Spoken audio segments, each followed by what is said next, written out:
What's up, everyone? Welcome back to Morale Boost, this new podcast I've started here on Morale. This is a solo episode today, and it's a bit of a rant, which I might sound kind of miserable. I hope not, but before we get into the rant, let's do a few little bits of admin. As you can see, I'm wearing the beautiful Morale hoodie. We got these samples in yesterday of the clothing. Basically, we had our last samples before it goes into the full production for Kickstarters, for the people who back the Kickstarter, and it's incredibly exciting because I know people are going to love them. I know people are really going to enjoy wearing these, and it's going to be amazing seeing people post pictures. And I hope you do. I hope if you get these hoodies and t-shirts, I hope you post pictures online. We'll feature you on the Morale social media and stuff.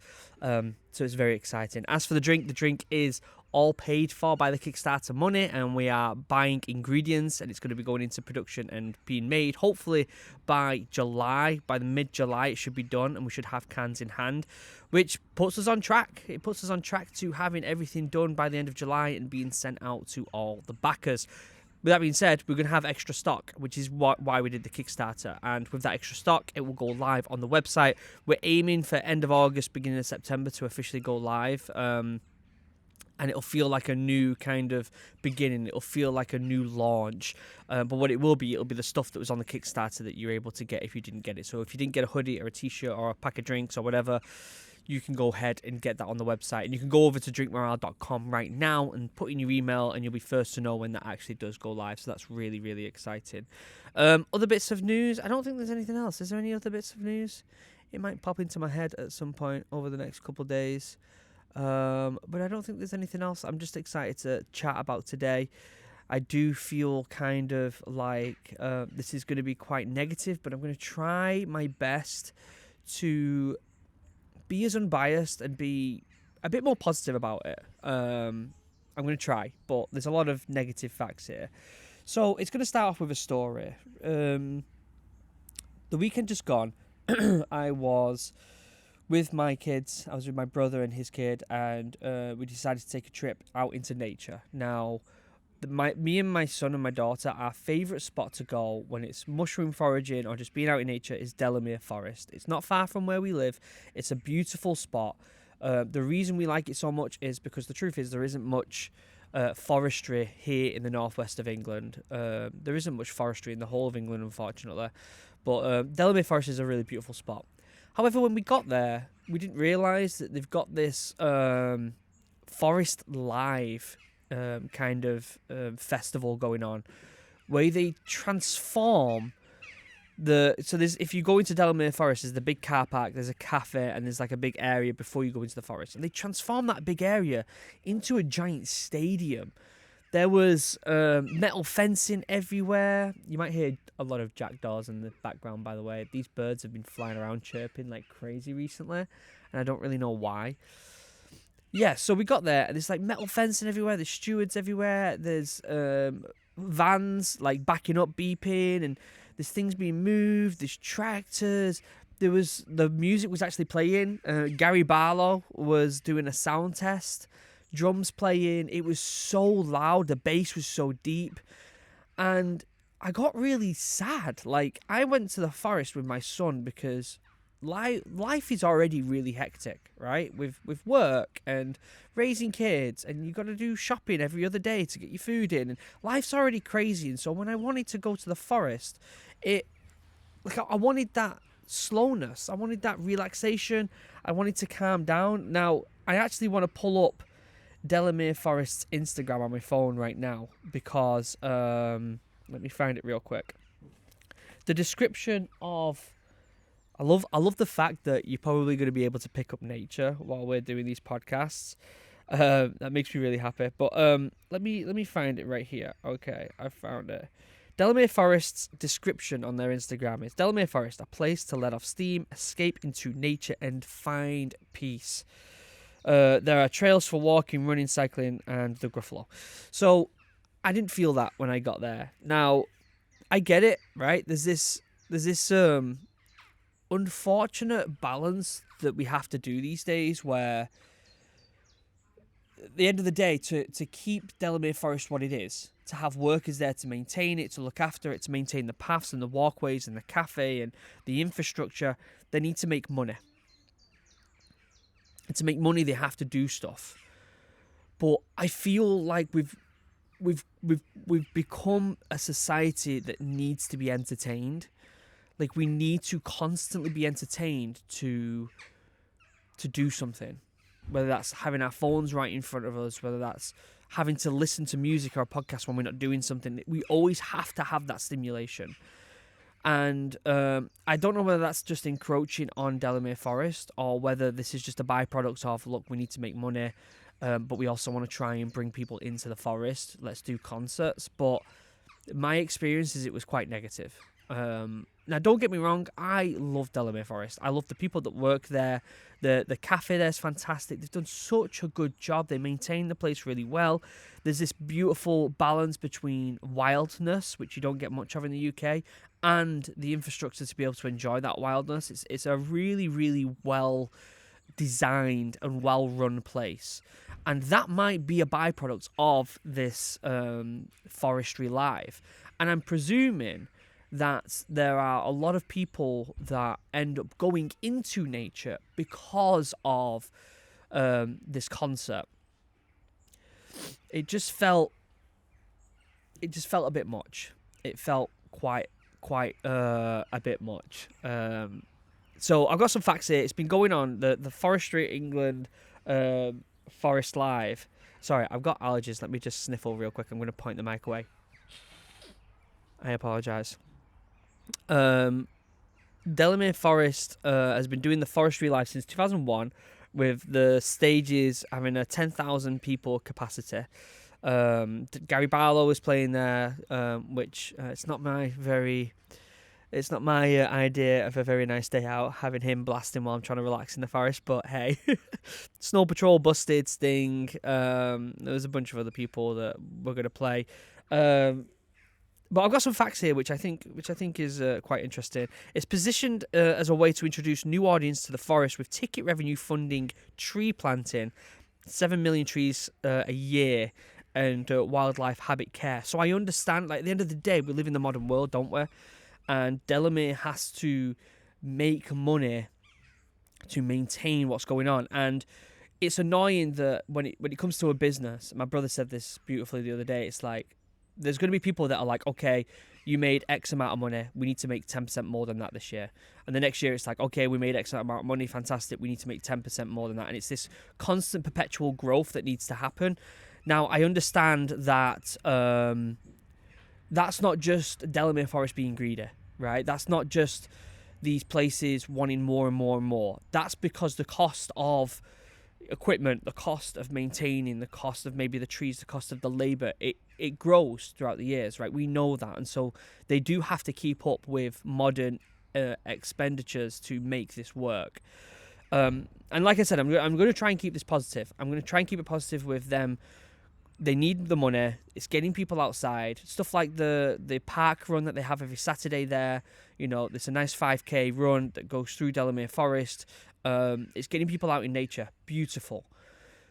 I do personally feel, though, that there should be another means to make that money. I don't think we should be doing stuff that is so loud and disruptive that it could affect people's experience in said forest, and also affect the wildlife, because the wildlife is definitely going to be disturbed and affected by this loud amount of music and this loud amount of traffic. You go on a Saturday on a beautiful day in Delamere Forest and it is shoulder to shoulder rammed going down them paths.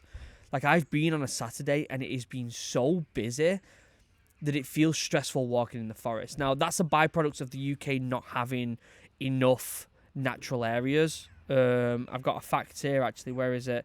That only 3 to 5% of the land in the UK is protected as nature spaces, which is just absolutely insane, in my opinion. And it goes to show why these places are so busy. But it's too much. It can be too much. So I usually go, when I'm going with my son, I usually go in the week.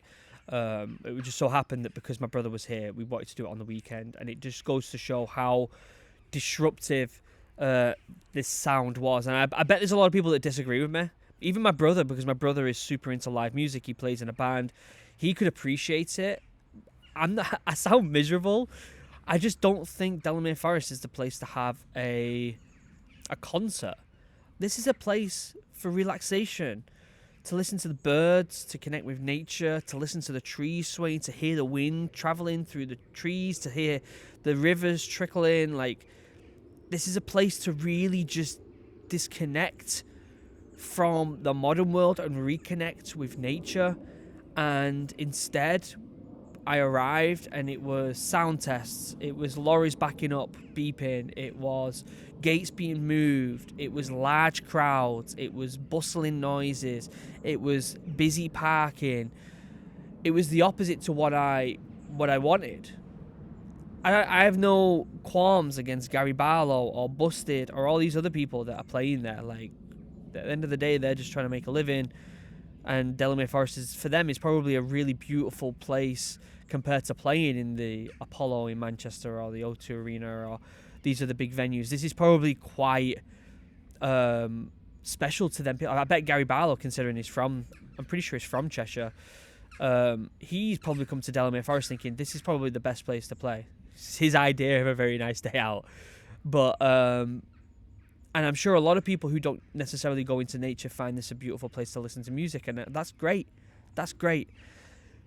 However, I just think that there's better places for it. I don't think we should be doing it at Delamere Forest. I think there are other ways we could raise money and help support Delamere Forest. I think there's other ways that we could raise the funds to protect this area. And I don't think that this forest, what's it actually called? Forest Live, Delamere Forest Live. I don't think it should be a thing. And the reason I don't think it should be a thing is because we already have so little natural spots for people to go and relax. We shouldn't have to be entertained when we get there. The other big thing I saw in Delamere Forest not long ago was they were chopping down parts of the forest to put in a disc golf area. Again, disc golf, it's a way to get people outside. I understand that. It's a beautiful way for people. It's kind of like golf in a way. It's just a hike spoiled by a ball game. So I get that putting this disc golf out there is going to get a lot more people outside. I just feel like we don't have to always be entertained. We shouldn't have to jeopardize what little forestry we have to entertain people and to get people in said forestry. Okay? I am one where I'm a believer that it should be a place where we can just go. I gotta sneeze.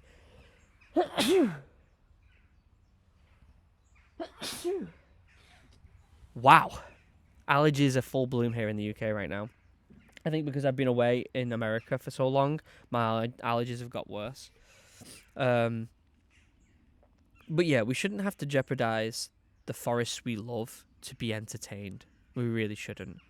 And it's a shame that that's happening in a place like Delamere that I love so much. I'm hoping that with this disc golf that they've put in, that this is kind of like the last in a while of entertainment that's been forced on us when we want to just sit and connect with nature. But I also understand that they're trying to bring people into nature, because at the end of the day, you could bring an individual here into the forest for the forestry live or for disc golf, and they might become an advocate. They might end up working there. They might end up falling in love. They might teach their kids bushcraft. They might teach their kids mushroom foraging. Like, all it takes is one person going on a walk after the forestry live, or a walk after, or even doing the disc golf and stumbling across fly agaric and Amanita muscaria and being like, oh my god, and then going down the rabbit hole of these beautiful mushrooms. I'm sorry, I've got to sniffle so much. The allergies are really bad. I'm like pointing, for those of you who are just listening, I'm pointing the mic away and then sniffling, and I'm really hoping it's not picking it up. This brings me on to a controversy that has been happening up in Scotland, in Loch Lomond, which is a beautiful place.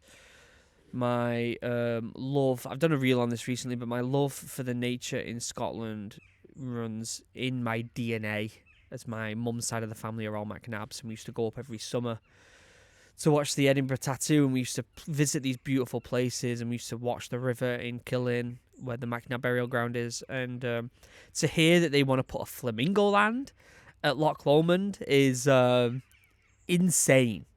Absolutely insane. So I'm going to give you the timeline. In September 2024, they rejected this idea. It was rejected by the National Park Authority due to woodland loss. But then in May 2025, the government they basically backed the appeal and said that they should go ahead and do it, which definitely caused a lot of public backlash.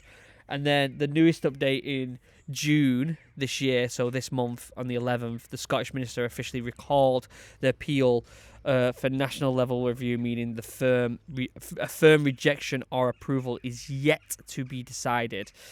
With over 50,000 people opposing it, and there was obviously a lot of backlash about an iconic, beautiful landscape being demolished for the means of entertaining people again and bringing more business and profits and exponential growth and money into a place where, at the end of the day, you go to disconnect from this bustling world, don't you? So the latest on that is that it's been recalled, but considering it was rejected in 2024 and then brought back again, I just feel like this is one of the things that's going to keep coming back until it gets approved. They've got the money for it, they've got the lawyers for it, they've got the infrastructure for it, they've got the means to do it. Flamingo Land's just going to constantly bombard it until it eventually gets approved. They'll keep doing it until the communities because this is the thing, we have such a quick news cycle here in the UK and in the Western world that there's only so much momentum you can get from the public to reject this before it's 2-3 years down the line and people have moved on to something else, and this just slips through and they start building it. And that's unfortunately what I think is going to happen. Again, quite a negative statement, but it is positive that, it has been kind of put on pause, which is really good in my opinion. It's just a case of hoping that it doesn't go through and the public opinion doesn't stop and that the momentum keeps growing. So a lot of negative stuff, right? I'm negative experience in Delamere Forest, this beautiful place in the northwest of England, worrying about the beauty and nature in Scotland. But let's talk about some positive things, right? The reason Forestry Live is so popular, the reason it's shoulder to shoulder on the weekend in Delamere Forest, the reason people are uprising and saying don't put Flamingo Land in Loch Lomond is because we're starting to realise how little nature we have in the UK. And what I'm finding is there are more and more people wanting to get outside. Hiking is becoming more and more popular. Wild camping is becoming more and more popular. We just had a success down in Dartmoor when it comes to free roam, which was honestly absolutely fantastic and brings so much joy that case was won. That, down in Dartmoor now, you have the right to wild camp and hike and do all these beautiful things. We just need to get that expanded to the rest of the UK, to the rest of England, I should say. And it's obvious that there is a growing momentum of people wanting to be outside more. There's a growing momentum of people wanting to get out with nature more. There's a growing anger at corporations that are polluting the waters in the UK because English rivers are horrendous. I'm reading a beautiful book right now called Is a River Alive by Robert McFarlane. Absolutely beautiful book, saying that a river should have its own rights like a human. Like the fact that we can just sign a form and create a business that has the rights of a human, but a river that's been there for thousands of years. People have probably worshipped that river.